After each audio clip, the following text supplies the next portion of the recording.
It started as a cruel joke, one that would change their lives forever. A group of white officers, laughing and full of themselves, decided to humiliate a black man they had never seen before. They tied him to a pole, treating it like a game, like something to brag about later. But what they didn't know was that this man wasn't just anyone. He was their new police chief.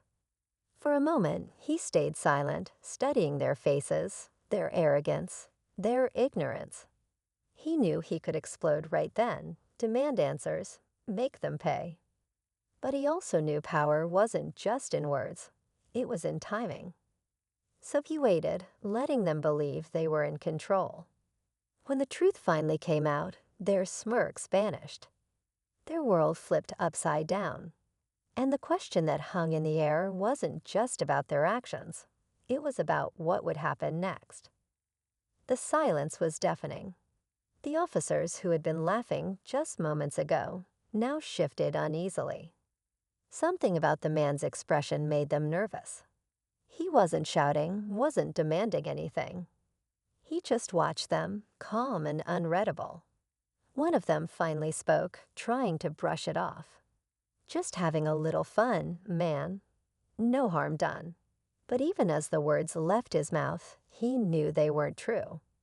The man stayed quiet a moment longer, then finally spoke. "Is that what you call fun?"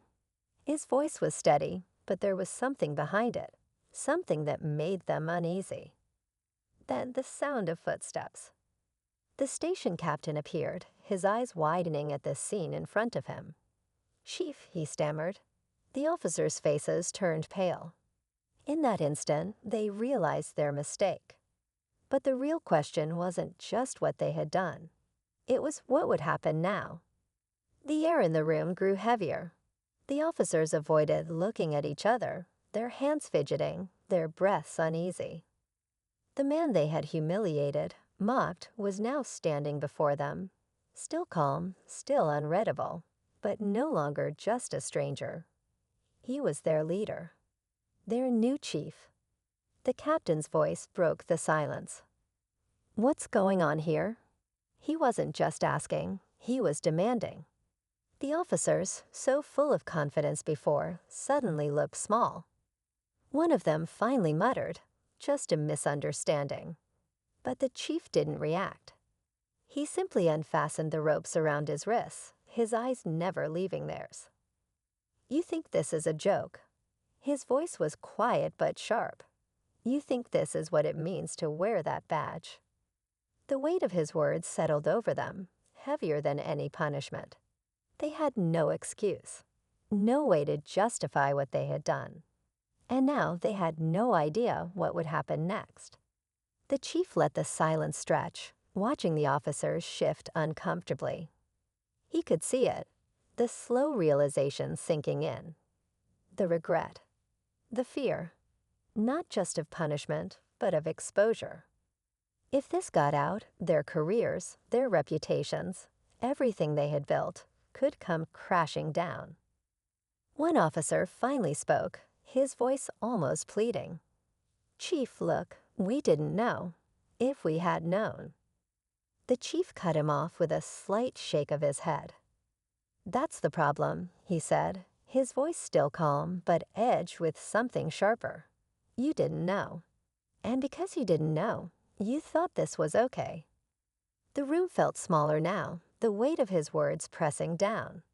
The captain looked between them, his face unreadable, but his eyes dark with disappointment. Then the chief took a step forward, closing the space between them. "So tell me," he said, his voice barely above a whisper, "what do you think should happen next?"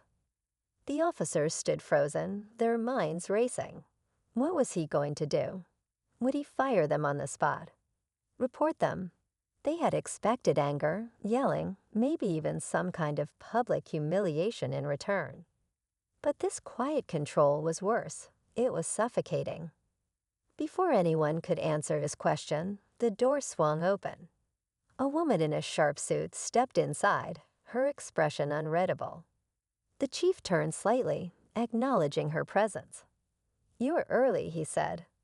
She glanced at the officers, then at the captain. "I had to be," she replied. This situation just changed.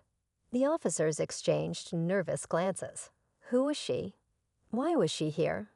The tension in the room thickened. The chief let the moment hang, then turned back to them. "Meet Internal Affairs," he said simply. "She's here to hear your answers." The officers' faces went pale. They had assumed this was between them and the chief. But now it was bigger than that. Much bigger. The room felt like it had stopped breathing. Internal Affairs. The words alone sent a wave of dread through the officers. They had assumed this would stay in-house, that maybe they'd get a stern lecture, a slap on the wrist. But now it was out of their hands. The woman pulled out a folder and placed it on the table. "We've received reports about conduct issues in this department," she said, her tone sharp but professional. "What happened today confirms those concerns." One officer swallowed hard. "Chief," he started, his voice barely above a whisper, We messed up. But we're good cops. We didn't mean." The chief held up a hand, stopping him mid-sentence. "Good cops?" He let the words hang before shaking his head.